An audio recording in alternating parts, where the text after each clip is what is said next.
Aí passamos ao segundo tópico, é o grande tópico do artigo, né? Que eu chamei a visita ao arquivo. Né? Porque o Hall ele conduz o texto mais ou menos nessa perspectiva. É como se ele fosse recolhendo no grande arquivo das anotações. Ele já nos chamou a atenção, não há uma obra sistemática, mas ele vai fazer uma montagem de elementos, de observações, de registros, de reflexões, de proposição de conceitos, de noções. Ele vai no arquivo, ele opera como se estivesse realmente diante de um arquivo da obra do Gramsci, e ele vai recolher o que qualquer pesquisador de arquivo faz. Ou seja, o que faz qualquer arconte. O arconte é aquele que constitui o saber do arquivo, porque o arquivo nós sabemos que é inerte, né? Os papéis no arquivo eles são inertes.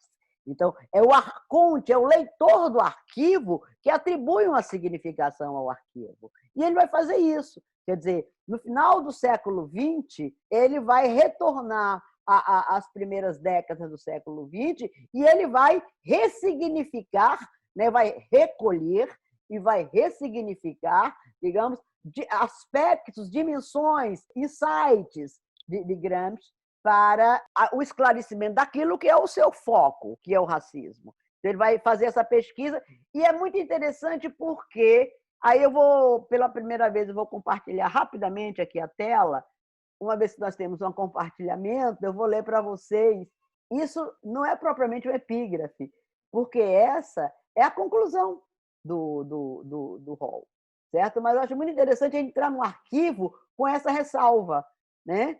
Apesar da sua posição aparentemente eurocêntrica, de ser uma das referências menos conhecidas e compreendidas, Gramsci demonstra ser, ao olhar mais atento, uma das fontes teóricas mais frutíferas de novas ideias, paradigmas e perspectivas dos estudos contemporâneos dos fenômenos sociais racialmente estruturados. É importante que a gente registre o seguinte, que o Hall está escrevendo no momento em que, efetivamente, o Gramsci era uma referência praticamente desconhecida e esquecida, e que foi exatamente as transformações no campo das ciências humanas, que hoje em dia, às quais a gente se refere hoje em dia, com esse rótulo de crítica cultural, estudos culturais, que retornaram a Gramsci, não somente em relação ao racismo, mas nós vamos ver daqui a pouco, por aquilo que o Hall considera uma das grandes contribuições, que é a reflexão do Gramsci sobre a cultura. A segunda ressalva, o segundo lembrete, a segunda recomendação, que eu recolhi também antes da gente entrar no arquivo, o arquivo tal qual reconstituído por Hall, quando ele diz: a questão não é aplicar literalmente ou mecanicamente a distinção de Gramsci, mas utilizar os seus insights. Então, essa ideia de que, como não é uma obra inteiramente articulada, mas é uma obra que é uma coleção de notas, de percepções e de insights, né, é que o Hall vai recolher alguns insights. Eu não me lembro exatamente quantos, né, mas eles são mais ou menos 5 ou 6 tópicos fortes que ele coleciona, né, nesse passeio pelo arquivo, né? Ele vai dizer, ele retoma a ideia, né, a importância do Gramsci para a reflexão e a compreensão sobre o racismo, exatamente pela crítica do Gramsci ao reducionismo economicista. Ou seja, o grande valor, a grande abertura para considerar a questão do racismo é exatamente o deslocamento do Gramsci em relação à prevalência do econômico e, principalmente, a prevalência da classe, né? A questão central, a centralidade da classe, né? Então, ele vai dizer que o Gramsci ele interessa exatamente porque ele cria um espaço teórico aberto, né? Um espaço teórico, né, que pode contemplar uma inteligência, uma compreensão, né, sobre a diferenciação racial, sobre as divisões sociais, né, para além de qualquer determinismo econômico, né? Então, o primeiro tópico desse arquivo é exatamente a crítica. Eu vou interromper o compartilhamento, porque nós não vamos seguir, e aí vai haver uma certa dispersão. Então, o primeiro ponto, né, dessa visita ao arquivo, ele retoma, já falamos disso, vamos simplesmente organizar, é a crítica ao reducionismo, né? Ao reducionismo econômico, a crítica que ele faz à determinação de mão única entre o econômico e as demais instâncias da vida social. Então, ele vai dizer que o Gramsci é um modelo extraordinário para substituir essa perspectiva, essa determinação unívoca e unidirecional por uma rede complexa, onde vários níveis do social, do cultural, do econômico, do ideológico se entrelaçam. Então, ao contrário de um sistema totalitário de explicação, há, digamos, uma pulverização de insights que permitem essa complexidade. Se nós fizéssemos uma contabilidade, as duas palavras mais usadas por Hall nesse seu encontro com Gramsci vão ser concretude e complexidade. Ou seja, uma perspectiva de interpretação social que consiga ser, ao mesmo tempo, consiga lidar com o complexo e lidar com a concretude e consiga ser digamos, uma abordagem complexa do fenômeno social. Esse é o ponto primeiro que ele retoma eu vou dar só os endereços, ele retoma com muito cuidado dois textos do Gramsci famosos, né? Um é O Príncipe Moderno, o outro é Os Problemas do Marxismo. Nesses dois textos, ele faz essa crítica ao economicismo, ao positivismo, ao reducionismo econômico, como ele chama em inúmeros momentos, certo? E essa crítica ele vai dizer que ela se constitui como uma grande abstração analítica, e essa abstração analítica obscurece o que interessa a Hall para tratar do racismo. Interessa, digamos, uma compreensão correta do que seja uma formação social, obscurece a estruturação complexa da sociedade, obscurece os níveis de articulação, né, que se dão na sociedade, né, e obscurece a coexistência de diversas formas de produção e diversas relações sociais dentro de uma sociedade. Para tratar dessa complexidade, é que o Hall começa a sua crítica ao conceito de classe, que ele considera, digamos, uma discussão estratégica, a problematização do conceito de classe. São as questões centrais, classe e ideologia, né? Classe, dominação e ideologia, que vão estar por trás, digamos, das eleições que ele faz do arquivo. Então, a primeira eleição é o reducionismo, a segunda eleição, né, a importância da análise relacional. Ou seja, afastar do reducionismo e a determinação única e a homogeneidade da problemática, da relação entre a problemática econômica e a problemática social, o interesse do Hall vai incidir no que ele chama as análises relacionais.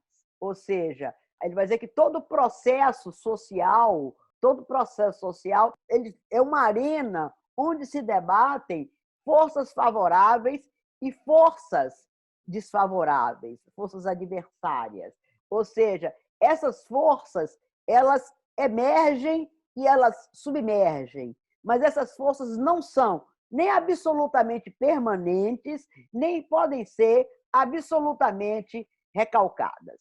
O apreço, digamos, do Hall ao Gramsci nessa hora é exatamente na capacidade de articular, né, percepções e reconhecimento de forças diferenciadas que atuam, que emergem, que submergem, né, mas que não desaparecem, né, como o Marx pensava. É nessa perspectiva que o Hall vai chegar à questão da hegemonia. Porque ele vai dizer o seguinte, que é uma abstração muito grande a ideia de classe. Né? Ele vai dizer que a primeira coisa, uma coisa que se constatava e se constata na sociedade são corporativismos econômicos, há um corporativismo econômico, ou seja, são grupos que se fazem em torno de um interesse econômico. É muito mais do que a classe. Né? Se nós pensarmos, por exemplo, na situação, digamos, dos trabalhadores até determinado ponto, não é uma percepção muito atual, eu não seria capaz de fazer uma análise muito atual disso, mas a questão do trabalho nos Estados Unidos, por exemplo, onde há uma corporação econômica, uma corporação que tem um interesse econômico, né, de trabalhadores brancos, que, evidentemente, né, é adversária de outra de trabalhadores negros, de trabalhadores latinos, de trabalhadores imigrantes. Na história do Brasil, nós temos um evento extraordinário também, no século XIX. Há uma corporação econômica formada, isso é extraordinário, né? Formada por negros libertos que trabalhavam no Rio de Janeiro. E essa corporação econômica, efetivamente, é adversária e combate o trabalhador imigrante que acaba de chegar. Então, existem registros muito interessantes dessa luta entre libertos que estavam no espaço social e que ocupavam determinadas funções e que começam a ser pressionados e deslocados pela quantidade imensa de indivíduos europeus brancos que estavam sendo trazidos dentro do projeto nacional de branqueamento. Né? Não vamos entrar nele agora. Mas é apenas um exemplo. Então, ele vai dizer que existe essa corporação econômica e existe também um outro tipo de corporativismo, que é um corporativismo de classe. Mas esse corporativismo de classe, ele também é pontual e ele é absolutamente rasurado por outros interesses. É nessa perspectiva que ele vai dizer, a classe não é uma unidade a priori, a classe é uma unidade teórica construída, né? Ela não é um em si, né? Ela não existe de fato, né? Mas ela é uma unidade interpretativa, uma agregação de forças organizadas em torno de um princípio. A partir desse raciocínio que o Hall vai chegar, esse sim, talvez seja a gaveta do arquivo do Gramsci, na qual ele se debruça com mais cuidado, com mais critério e com mais demora. Digamos assim, usando essa metáfora da gaveta, é onde estão as anotações sobre a hegemonia. Né? Então, há um enorme espaço no artigo dedicado à hegemonia, pois exatamente porque a hegemonia transcende o limite corporativo do interesse econômico, ela transcende os limites do interesse de classe, ela engloba interesses de grupos dominantes e grupos subordinados e ela se propaga por toda a sociedade. Talvez seja, evidentemente, o conceito mais complexo e mais relevante, né, do Gramsci, não só para o estudo da questão racial e da raça e da etnicidade, mas também para uma compreensão mais complexa da própria sociedade. Né? A hegemonia é sempre exercida a partir de um grupo, mas por um processo de alianças. Né? A hegemonia se propaga na sociedade, ele vai dizer, a hegemonia se expande e absorve. Ela funciona como uma espécie de coordenação dos interesses de um grupo dominante que são projetados na vida do Estado e na vida da sociedade civil. Então, a hegemonia é uma ação, é uma espécie de coordenação, uma ação, digamos, de cooptação de conquista. Isso ele insiste muito. A hegemonia não tem a ver com dominação. A hegemonia tem a ver com direção. A direção, quer dizer, um grupo que dirige o valor, as relações de outros grupos, mas sem impor. Porque ele vai dizer que a hegemonia, a construção da hegemonia, essa ideia mais importante para nós entendermos, e aí sim, para a compreensão do racismo, ela é relevante, de fato, né? A hegemonia resulta da conquista de um consentimento social, um consentimento popular, inclusive. Então, a hegemonia ela estabelece, né, uma espécie de... Ela dá a um grupo uma enorme autoridade, uma enorme capacidade de autoridade social e moral sobre a sociedade, uma vez que essa hegemonia ela conquista a sociedade, ela se propaga, né? Isso é muito interessante. Ele vai dizer que toda hegemonia, entretanto, né, ela é temporária. Ela se constitui como uma vontade coletiva, uma vontade moral, uma vontade política, uma vontade econômica, uma vontade cultural, mas a hegemonia não é a liderança de uma classe. Isso é muito importante que a gente entenda, porque a hegemonia é a liderança de um bloco histórico. Por que um bloco histórico? Porque ela representa interesses de várias classes, de diferentes lugares sociais. Ela, embora ela possa ser analisada como uma classe, mas ela ultrapassa, extrapola o interesse de qualquer classe. A hegemonia também não é um ator político uno. A hegemonia é sempre um ator político múltiplo, formado de segmentos dominantes e segmentos subalternos conquistados pela concessão, por concessões, por compromissos, por alianças. Essa é a ideia importante da hegemonia. Ele insiste, né? A hegemonia exige que nós tenhamos uma compreensão que não associe a coerção.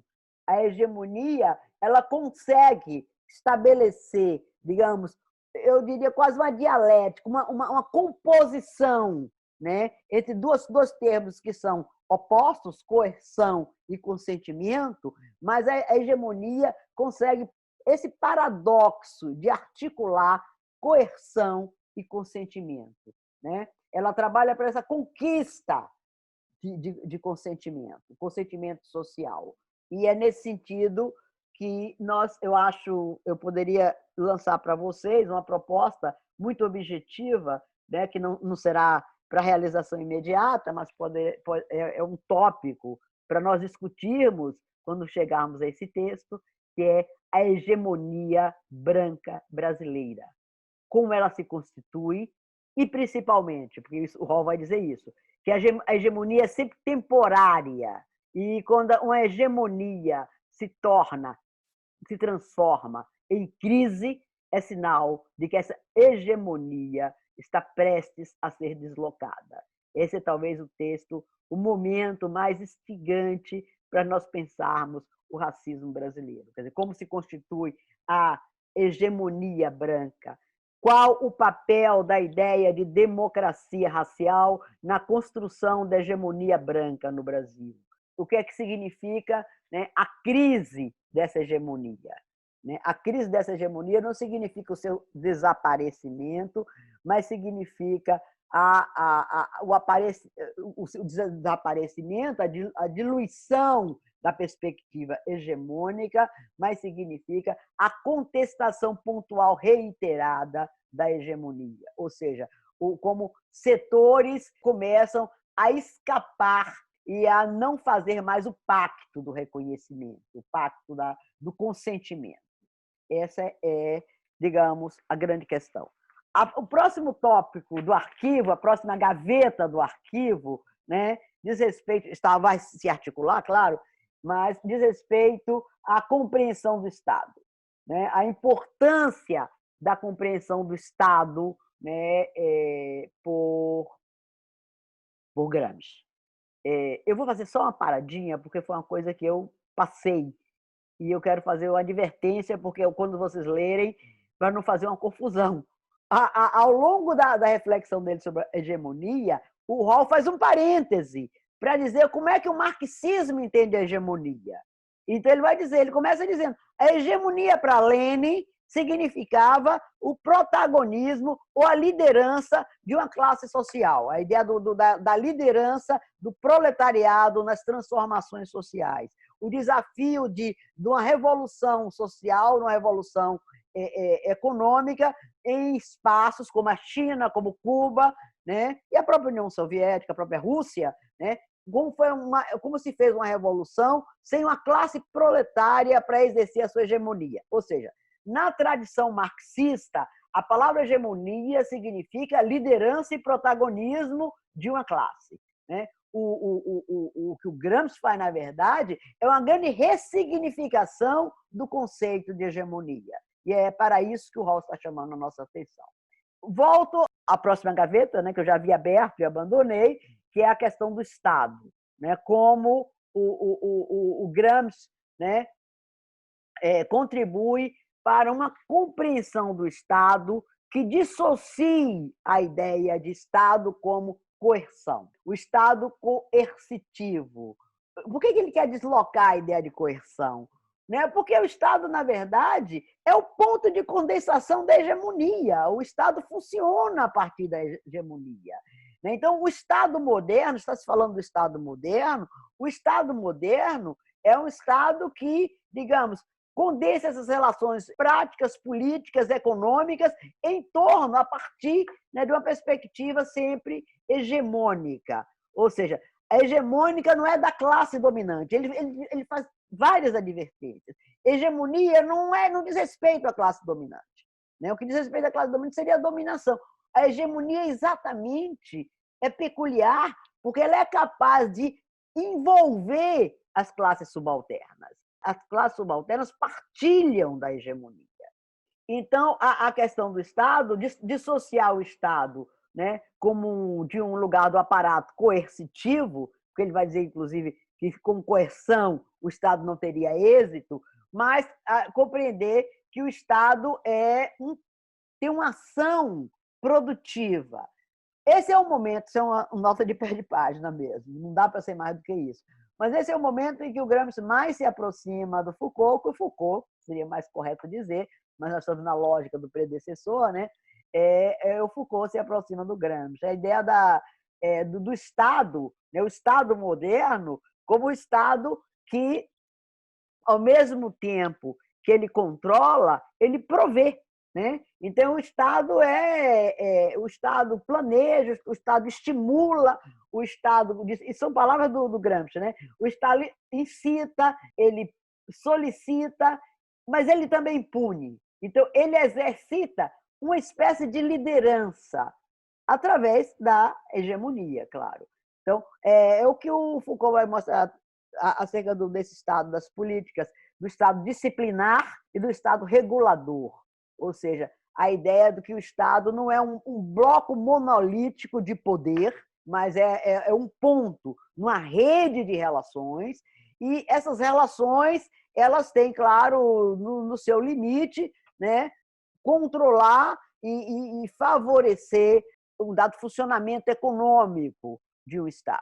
Mas ele não faz isso a partir da violência nem da coerção, mas ele faz isso a partir, digamos, da hegemonia, ou seja, a partir de uma estratégia permanente de obtenção do consentimento ativo da população. Isso é importante nós pensarmos, como é importante pensarmos no próximo gavetinha, uma gavetinha bem pequena, que ele dá uma olhada rápida, que é acerca das formas de luta. Então, é uma expressão que ele já usou, e usou de maneira muito enigmática naquele texto primeiro, que foi nossa primeiro módulo sobre estudos culturais e seu legado teórico, que ele fala do Gramsci e da luta de posições.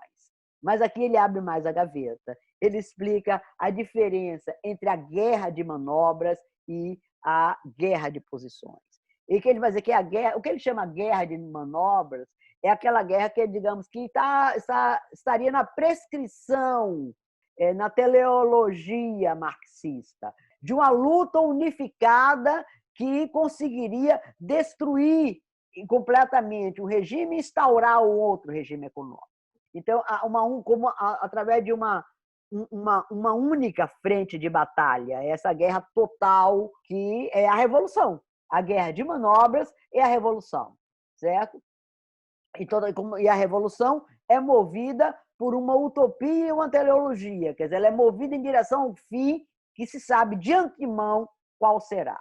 Ao contrário disso, o Gramsci vai valorizar, né, o que ele chama a guerra de posições, ou seja, a multiplicação de frentes de confronto pontuais, de transformações, de incidência de transformações pontuais, pequenas, mas que conseguem alterar um quadro de uma relação social. Não conseguem alterar como a guerra de manobras pretende uma dada relação econômica, um modo econômico de produzir. Mas dá para a guerra de posições, ela é mais delongada, ele vai dizer, ela tem várias frentes, ela tem pequenas vitórias e muitas derrotas, mas é uma maneira de ir minando e alterando, certo? E uma alteração que não tem um horizonte claro, ela não é um gesto teleológico em direção a um resultado previsto, certo? Mas ela é fruto de uma insurreição. Eu me lembro bem quando eu estava lendo isso, eu me lembrei muito do texto de Dilberman, né, sobre a sobrevivência dos vagalumes, né, que ele faz aquela oposição entre o farol e o vagalume, né, a guerra de posições é uma insurreição dos vagalumes. Ou seja, elas são pontuais, elas são efêmeras, elas são reincidentes, elas são insistentes, elas produzem iluminações rápidas e afecções, pequenas afecções na situação. Próxima gaveta, vimos o Estado, as formas de luta, a próxima gaveta também. Essas gavetas são todas uma segunda grande gaveta. São duas grandes gavetas no arquivo, duas prateleiras diante das quais o Hall efetivamente se debruça. Primeiro foi a hegemonia, a segunda é a ideologia, certo? Então, todo esforço, segundo Hall, todo esforço do Gramsci é de dissociar a ideologia de uma perspectiva, primeiro, dada e filosófica. Ou seja, a ideologia não é um fruto de uma determinação econômica, não é uma determinação da posicionalidade, né? Ideologia do trabalhador contra a ideologia do capital. Ele vai dizer que a ideologia é muito mais, é um fenômeno muito mais orgânico. A ideologia é um fenômeno que passa pelo senso prático comum do cidadão. A ideologia, essa ideia da ideologia articulada ao senso comum, quer dizer, a ideologia não necessariamente ela é coerente, né? ela é episódica, ela é fragmentária, ela às vezes é contraditória. Então, a ideologia não é um bloco, até porque ele vai dizer mais adiante, uma coisa que é muito importante, o sujeito da ideologia é múltiplo, né? Não há um eu de classe, um eu trabalhador, mas existem diversas dimensões de vivência nesse indivíduo. A ideologia, ele vai dizer que ela é capaz de organizar e criar uma certa relação plausível do indivíduo com o mundo onde ele está inserido. Ela se estrutura como pensamento popular. Então, ele vai dizer que a ideologia, às vezes, preserva requisitos antiquíssimos de pensamentos e valores, né, completamente já distantes da efetividade da vida presente, mas que ela é capaz de manter algumas tradições e alguns valores, digamos, desse senso comum, dessa estruturação do pensamento. É nesse momento, acerca da ideologia, que ele vai fazer uma referência, né? Não há uma grande exploração, mas ele vai fazer uma referência aos intelectuais, certo? A diferença quando é o momento que ele parte de uma afirmação que é conhecidíssima, repetida, né? Que ele diz: todos são intelectuais. Todos são intelectuais porque todos são capazes de um ato reflexivo, quer dizer, refletir sobre sua própria condição. Todos são capazes de ter uma consciência moral. Todas as pessoas possuem uma certa visão de mundo, uma compreensão do mundo dele, em que ele vive, cada indivíduo, e essa compreensão é espontânea, é intuitiva, é vívida e é fundada num certo bom senso. Então, nesse sentido, todos são capazes de intelecção, da própria vida. Isso isso difere, claro, do que ele já chamar os intelectuais tradicionais, que são os intelectuais que estão ligados ao campo do conhecimento, ao campo das ideias, ao campo da reflexão sobre a cultura, né? Que ele quer resgatar a importância do senso comum. E aí há um momento que ele chega à seguinte equação que é muito esclarecedora. Então, a ideologia é uma combinação entre o senso comum ou a consciência prática, né, cotidiana das pessoas, né, e uma elaboração especializada, que é o trabalho dos intelectuais. Ou seja, é o trabalho, a dimensão filosófica da ideologia, ela não é um em si. A dimensão filosófica da ideologia já é uma apreensão intelectual e filosófica da ideologia, né? É nesse sentido que ele também vai fazer uma diferença, né? Chegando ao final dessa viagem, esse passeio no arquivo, ele vai fazer uma diferença entre os intelectuais, vai fazer uma reflexão sobre os sujeitos da ideologia, sobre os sujeitos da ideologia, né? Que é uma reflexão muito interessante, porque é muito próximo à nossa reflexão contemporânea sobre produção de subjetividade. Ele vai dizer, o sujeito da ideologia, ele não é uno, ele não é pré-determinado, ele não é determinado por uma classe, mas o sujeito da ideologia é constituído de uma pluralidade de eus, expressão dele, de uma pluralidade de identidades. Ele é um sujeito multifacetado, ele é composto por vários sujeitos de pensamento e várias personalidades, certo? Então, o sujeito da ideologia, aí que é interessante, ele vai voltar a isso daqui a pouco, ele é uma composição social, ele é uma construção social também, certo? Bom, e com essa era a última gaveta.